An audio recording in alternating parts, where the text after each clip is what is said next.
세계사 수강생 여러분 반갑습니다. 오늘은 6차시 내용 정리 강의를 진행하도록 하겠습니다.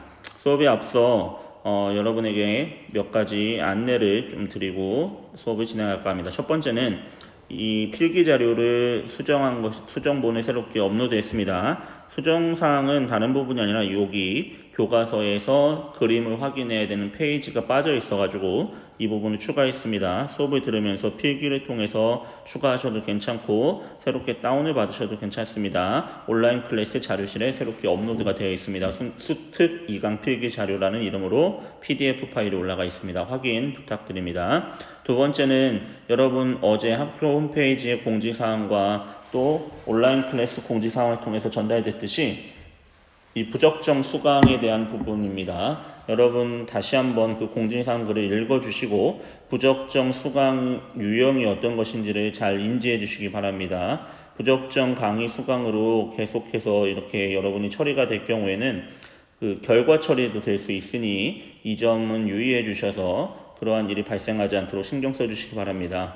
예를 들면 세계사 강의를 듣는데 앞에 5차시 수능 기본 강의를 듣고 이제 5차시 내용 정리 강의를 듣다 보니까 앞에 내용을 보고 싶어서 동시에 두 개의 강의를 켜는 경우들이 발생할 수 있죠. 이런 경우도 선생님 그러면 부적정 수강입니까? 라고 질문을 하실 수 있을 것 같은데 선생님 컴퓨터 창에 보면 관리자 모드로 들어가면 여러분 동시간에 어떤 강의를 수강했는지까지 확인이 가능합니다. 그래서 뭐 세계사 강의를 보다가 앞에 강의가 생각이 안 나서 이렇게 참고용으로 보았는지 아니면 진짜 그냥 시간을 때우기 위해 진도율을 채우기 위해서 여러 개의 강의를 틀어놨는지까지도 확인이 가능하기 때문에 그 부분은 여러분 걱정 안 하셔도 됩니다. 그러니까 바쁘고 또 여러 강의를 들어야 돼서 여러분 조금 어려움이 있겠지만 한 시간에는 해당 강의만 들을 수 있도록 좀 부탁을 드리겠습니다. 세 번째 이제 안내는 시험 출제와 또 여러분 개학 이후에 이 수능 특강 교재 활용 여부에 대한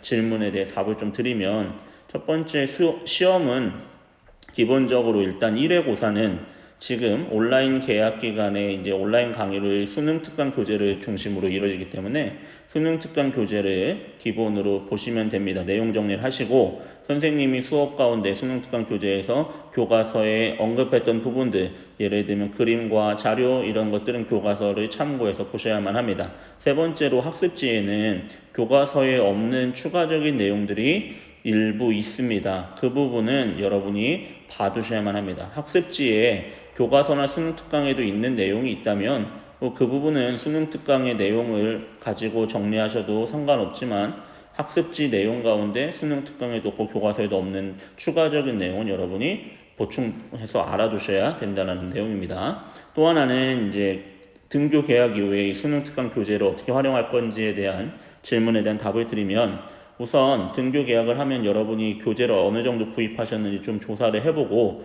많은 수의 대다수의 학생들이 교재를 구입했다고 하면 이 수능 특강 교재를 계속해서 기본 교재로 활용해서 수업을 진행할 예정입니다.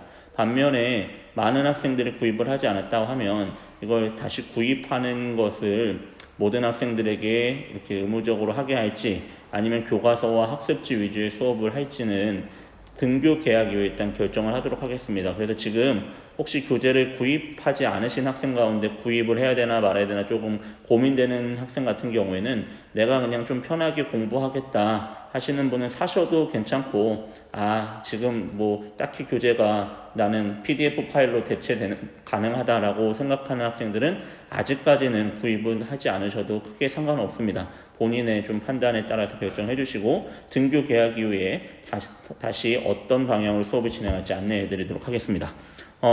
질문에 답을 하다 보니 또 안내를 하다 보니 시간이 많이 지났는데 이제 본격적으로 이제 우리 6강의 내용으로 들어와서 교재 21페이지의 수당 제국의 발전 부분을 좀 보도록 하겠습니다.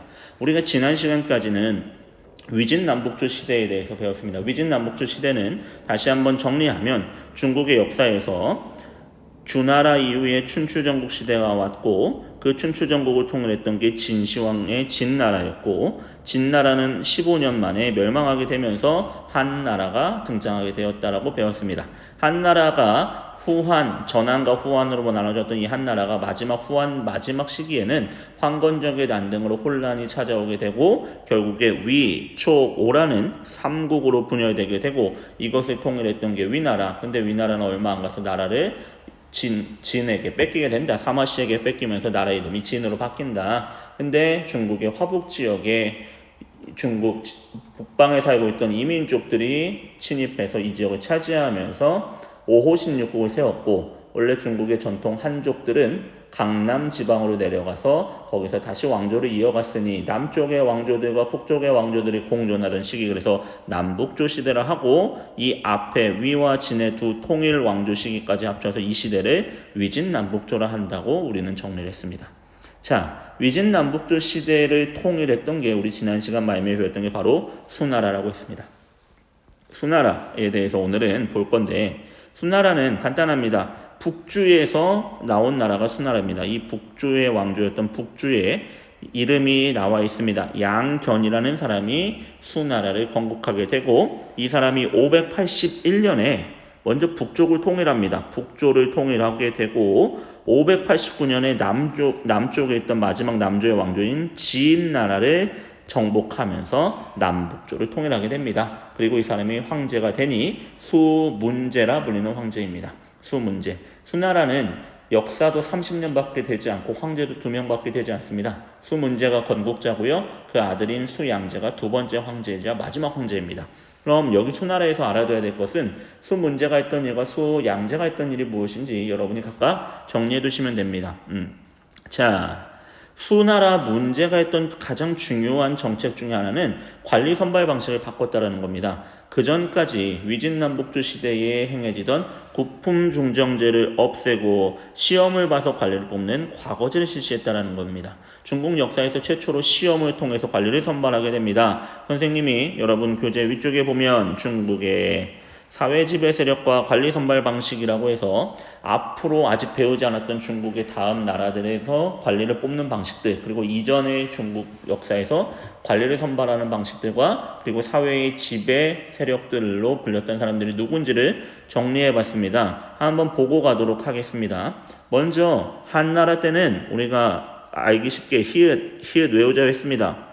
한 시대에는 지배 세력이라고 불릴 사람들은 지방에 있던 호족 세력이었고 관리는 어떻게 뽑았냐면 샹거리 선제라는 추천 방식에 의해서 관리를 뽑았습니다. 이 샹거리 선제 덕분에 호족들이 많이 추천받아서 중앙의 고위 관직으로 진출했다고 배웠습니다. 그 다음에 한해 뒤에 나오는 위진남북조 시대에는 이른바 문벌 귀족이라고 해서 호족들 중에서 몇몇 가문들이 고위 관직을 독점하면서 그들이 하나의 자신들만의 귀족 패밀리를 만들게 된다고 했습니다. 잘 나가는 고위 관직을 독점하는 몇몇 가문들 이걸 문벌이라고 한다고 그랬는데 이 문벌 귀족이 형성되게 만들어 주었던 관리 선발 방식은 구품 중정제였습니다. 중정관이라는 평가관이 지방에 가서 지방의 인재들을 1품부터 9품까지 나눠서 추천하면서 그 사람들을 중앙에 추천하면 중앙에서 중정관의 평가에 따라서 관리로 임명하는 방식이 9품 중정제였죠.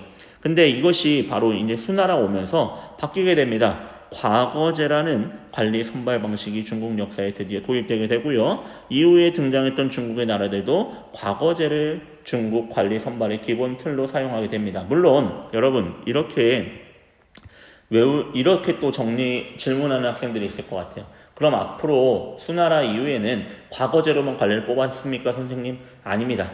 계속해서 중국 역사에서는 추천에 의해서 관리가 되는 사람들도 있고요. 과거를 통해서 관리가 되는 사람도 있고 공존합니다만 가장 중요한 관리 선발의 방식이 과거제 시험에 의해서 뽑는 방식으로 바뀌었다라는 내용입니다. 어느 시대나 단 한 가지의 방식만으로 관리를 뽑지는 않습니다. 근데 수당 때만 하더라도 과거 시험을 통해서 관리를 뽑으나 과거 시험에서 개인의 능력보다 가문의 배경이라든지 신분이 조금 더 중요시되었습니다. 그래서 이 수나라 당나라 때도 잘 나가던 귀족들이 계속해서 잘 나가는 겁니다.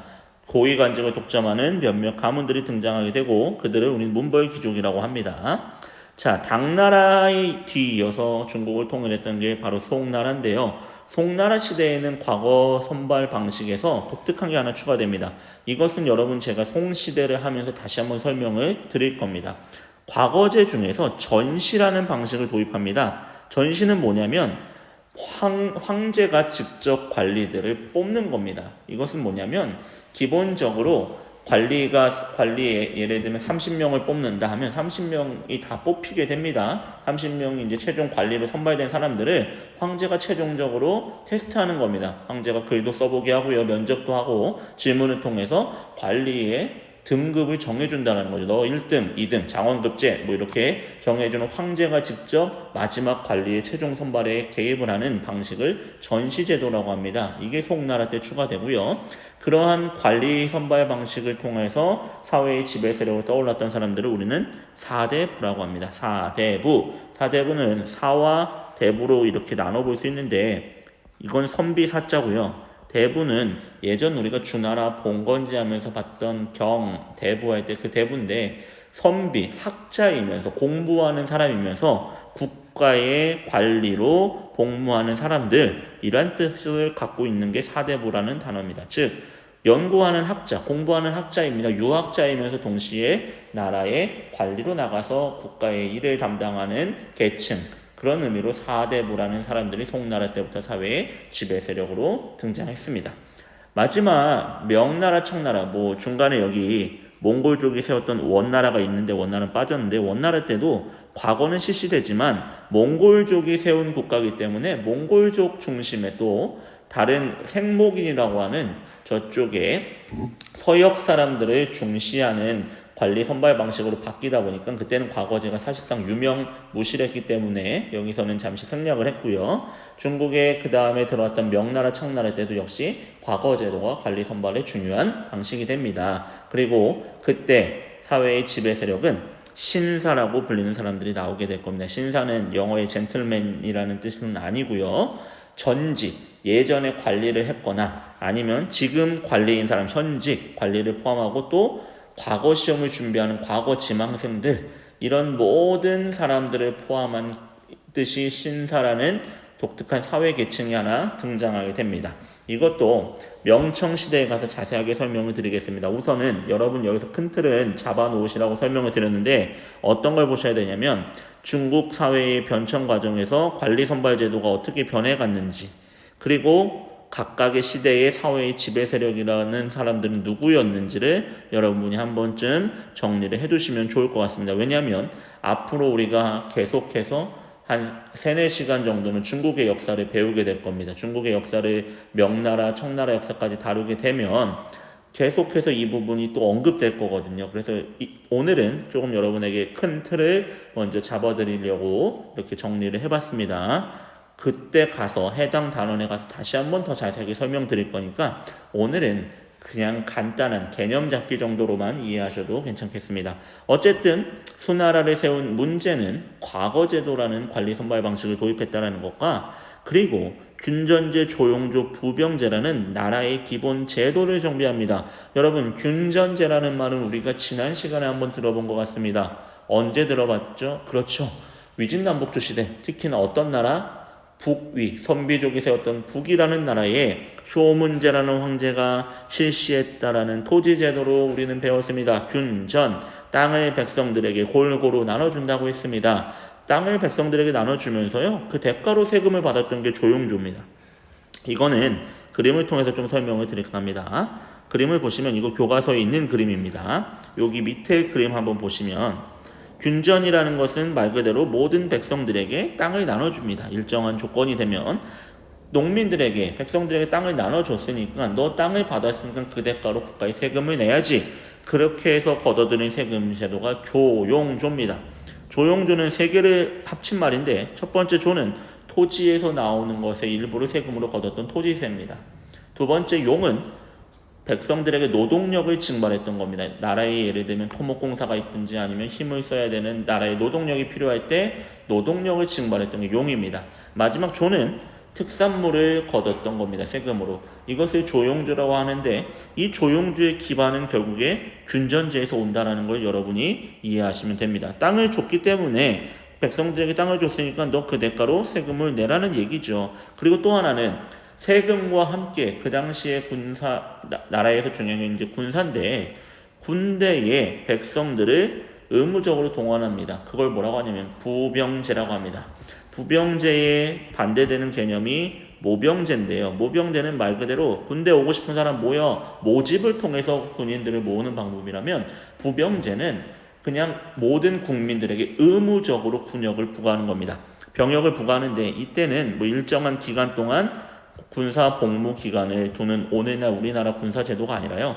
대략 남자를 기준으로 해서 15세부터 한 60세까지 남자들은 해마다 아니면은 일정 기간을 계속 군대 가서 복무하고 훈련받고 아니면 군사 국경 수비하고 뭐 이런 식의 군 복무를 계속해서 해야만 했던 거 이제 부병제라고 합니다. 어쨌든 이 앞으로 중국 역사에서 나라 통치의 근간이 될 수 있는 제도를 정비한 게 바로 이 수문제라는 겁니다. 그래서 여러분 요거는 당나라에서도 그대로 가져다가 요 제도를 활용합니다. 사실 균전제는 북위에서 온 제도고 이 균전제에다가 세금제도인 조용제를 더하고 군사제도인 부병제를 정비했던 게 수문제 양견이 했던 일입니다. 여러분 균전제, 조용제, 부병제는 중요합니다. 정리를 반드시 해두셔야 됩니다. 왜냐하면 우리가 다음 시간쯤에 다룰 당나라의 기본 통치제도도 균전제를 바탕으로 세금을 걷는 조용조제도 그리고 균전제 땅을 준 대가로 받는 백성들에게 병역의 의무를 부과하는 부병제가 운영되었기 때문이에요. 이 부분은 중요하게 봐두셔야만 합니다. 자, 수문제 양견의 뒤를 이어서 왕이 됐던 황제가 됐던 사람은 수양제입니다. 이 아들이 나중에 아버지로부터 이제 왕자리를 빼앗게 되는데요. 어쨌든 수양제가 했던 것 중에 중요한 사업은 중국의 화북 지역과 강남 지방을 잇는 대운하를 건설하게 됩니다. 이것도 역시 교과서에 있는 그림인데요. 여기 빨간색으로 칠해진 부분들 영제거, 통제거, 광통거라고 쓰여진 게 수나라 때 건설됐던 이 운하입니다. 거자는 개천 거자를 씁니다. 뭐냐면 중국이 우리가 지난 시간에 지역 구분에서 배웠듯이 황허관 북쪽의 화북지역과 창장강 남쪽의 강남지방으로 나눠진다고 그랬습니다. 이 넓은 중국을 물자 교류라든지 이런 것들을 원활하게 하기 위해서 대운하, 물길을 파기 시작했던 게 이 수양제가 했던 일입니다. 대운하를 건설해서 화북과 또 강남 지역의 물자 유통을 활발하게 하려고 했다라는 거죠. 이 내용은 교과서 39쪽에 세계사 백과를 통해서 한번 볼 수 있습니다. 보고 가면 여기 나와 있듯이 수나라의 문제가 이제 이것을 시행했었다라는 내용이 나와 있습니다. 수문제가 화북과 강남을 잇는 대운하를 건설했었다. 근데 아이러니하게 수나라는 이것을 제대로 활용하기도 전에 나라가 멸망하고 사라지게 됩니다. 그래서 그 뒤를 이은 당나라 때부터 본격적으로 경제와 또 교통수단으로 널리 이용되게 됩니다. 오늘날에도 수나라 때 건설했던 운하가 좀 추가돼서 계속해서 존재하고 있습니다. 또 수양제하면 우리가 한국사에서도 떠올릴 수 있는 인물인데 이 사람이 바로 고구려를 침략하게 됩니다. 고구려를 침략하면서 고구려 원정을 했던 사람이 이 수양제입니다. 결국에 이게 실패하게 되고 막대한 대규모의 토목공사 계속 운하를 만들고 이런 대규모의 토목공사와 또 무리하게 전쟁을 하다 보니까 나라 지방 곳곳에서 백성들의 반발이 일어나게 되고 멸망하게 됩니다. 589년에 남북조를 통일했던 수나라 결국에 618년에 멸망합니다. 30년도 가지 않아서 나라가 멸망하게 된다는 것입니다. 이 수나라의 뒤를 이었던 게 바로 당나라입니다. 당나라를 세운 사람은 누구냐면 이연입니다. 수나라가 양씨였고 당나라는 이씨인데 이 당나라를 세운 이연과 이 수양제는 서로 이종사촌간입니다. 즉 뭐냐면 이 수양제의 엄마와 이연의 엄마가 서로 자매예요. 그러니까 이종사촌간인데 이 수나라를 멸망시키고 당나라 이연이 새로운 나라를 세우게 됩니다. 수도는 장안입니다. 하나 빼먹었던 거 수나라의 수도는 대흥입니다. 대흥이 어디냐면 오늘날 장안 근처에 여기 이 지역을 이제 대흥인데요. 대흥 보일 겁니다. 수나라의 수도는 대흥이었고요. 당나라의 수도는 장안으로 오게 되는 것이죠. 어쨌든 이연이란 사람이 나라를 세웠습니다. 근데 당나라에서 중요하게 알아둬야 될 것은 그 이연의 아들 당태종이란 사람을 봐야 됩니다. 이후에 당나라가 계속해서 발전해가는 과정들이 태종, 그리고 태종의 아들인 고종, 그리고 고종의 몇 대를 뒤이어서 나오는 현종, 태종, 고종, 현종 3명 정도로 우리는 정리를 해둬야 되는데, 기틀을 잡은 사람은 당태종입니다. 이 사람은 원래는 이연의 큰아들이 아니었기 때문에 왕위 계승권이 없었는데요. 자기 형을 죽이고 본인이 황제의 자리를 차지했던 사람이 당태종입니다. 실제 나중에 우리 한국사에서 배우겠지만 우리나라의 태종 이방원과도 굉장히 흡사하죠. 형을 원래 권력의 자리에서 몰아내고 자신이 권력을 차지했던 부분에서도 비슷한 부분이 있습니다. 어쨌든 당태종 시기의 정치가 너무너무나 잘 되고 나라가 아주 태평성대를 이루면서 번성했다고 해서 중국에서는요, 그 황제의 연호를 따서 아주 훌륭한 그 황제 시기의 정치에다가 뒤에 다스릴 치자를 붙여줍니다. 그래서 이 태종이 썼던 연호가 정관이라는 연호인데요. 연호는 무엇이냐면 쉽게 이해하시면 황제가 이제부터 자기가 황제가 됐을 때부터 연도를 셀 때 이제 부르는 호칭이라고 보시면 됩니다. 제가 왕이 됐다. 뭐 그럴 리는 없겠지만 그럼 뭐 오늘부터 2020년이 아니라 뭐 내 이름을 따서 뭐 동역 1년이다. 이런 식으로 연호를 정하게 됩니다. 어쨌든 정관은 당태종이 썼던 연호인데 당태종 시기에 나라가 발전을 하는 정치가 잘 됐다고 해서 정관의 치라고 불립니다. 이 시기에 정치가 번영을 누렸다고 해서. 또 하나 중요하게 봐야 될 것은 이 태종이라는 사람이 대외 원정을 했던 것들을 한번 보셔야 됩니다. 돌궐도 여러분 그 당시 돌궐은 중국의 북쪽에 있던 유목민인데 하나의 돌궐로 통합되어 있지 않았습니다. 동쪽에 살고 있던 뭐 동돌궐, 서쪽에 살고 있던 서돌궐 이렇게 분열이 되어 있었는데 태종은 그 중에서도 이 동돌궐 지역을 정복하게 되면서 영토를 확장하는 일도 나서게 됩니다. 어쨌든 태종은 율령체제 정비라고 해서 나라의 틀을 잡는 역할을 하게 되죠. 그 율령이란 말을 먼저 좀 설명을 드려야 될 것 같습니다. 율령은 율과 영어로 이렇게 구분하는데 율은 오늘날의 형법입니다. 형법. 죄를 저질렀을 때 벌을 주는 것을 율이라고 하고 영은 행정명령입니다. 뭐 어떻게 행정 처분을 할 건지에 대한 명령을 다룬 게 영입니다. 이걸 합쳐서 율령이라고 하는데 예전 고대 국가의 법이라고 그냥 이해하시면 될 것 같습니다. 율령을 정비했다, 율령체제를 정비했다 그러면 아하, 뭔가 법과 관련된 제도들을 정비했구나, 여러분이 이렇게 이해하시면 될 것 같습니다. 이 율령체제를 정비하는 일까지 하게 됩니다. 그리고 자신의 아들 고종에게 황제 자리를 물려주게 됩니다. 고종은 우리 역사에서는 굉장히 좀 아픈 역사일 수 있지만 이 고종 시기에 나당연합군이 결성되게 되고 그 이후에 뭐 백제와 고구려가 멸망되게 됩니다. 나당연합군의 결성은 당태종 때 이루어지게 되고 고구려 백제가 멸망된 것은 고종 때입니다. 고종 때의 일입니다. 당태종과 관련된 게 여러분 혹시 또 뭐 당태종도 고구려를 침략하거든요. 645년에 안시성 전투라고 해서 645년 당태종이 직접 고구려를 침략하는데 안시성에서 결국에 패하면서 그냥 돌아갔다라는 게 있는데 고구려 원정이 실패한 게 또 당태종과 우리나라 역사와 또 접점이기도 합니다. 어쨌든 고종 시기에는 영토를 확장했다라는 거 한번 봐두시면 되고 그 다음으로 봐야 될 게 이제 현종인데 현종 부분까지만 보고 나머지 세태 부분부터는 다음 시간에 설명을 드려야 될 것 같습니다. 왜냐하면 뒤에 부분이 중요하기 때문이에요. 당나라도 618년에 건국돼서 907년까지 나라가 약 300년 조금 안 되게 유지되는데 시기적으로는 크게 언제까지를 구분하냐면 우리가 다음 시간에 다루겠지만 요 안사의 난이라는 중요한 사건이 발생합니다. 안사의 난이 발생하기 전까지는 당나라가 아주 잘 나갔던 시기라고 봐요. 그게 언제까지냐면 현종 때까지입니다.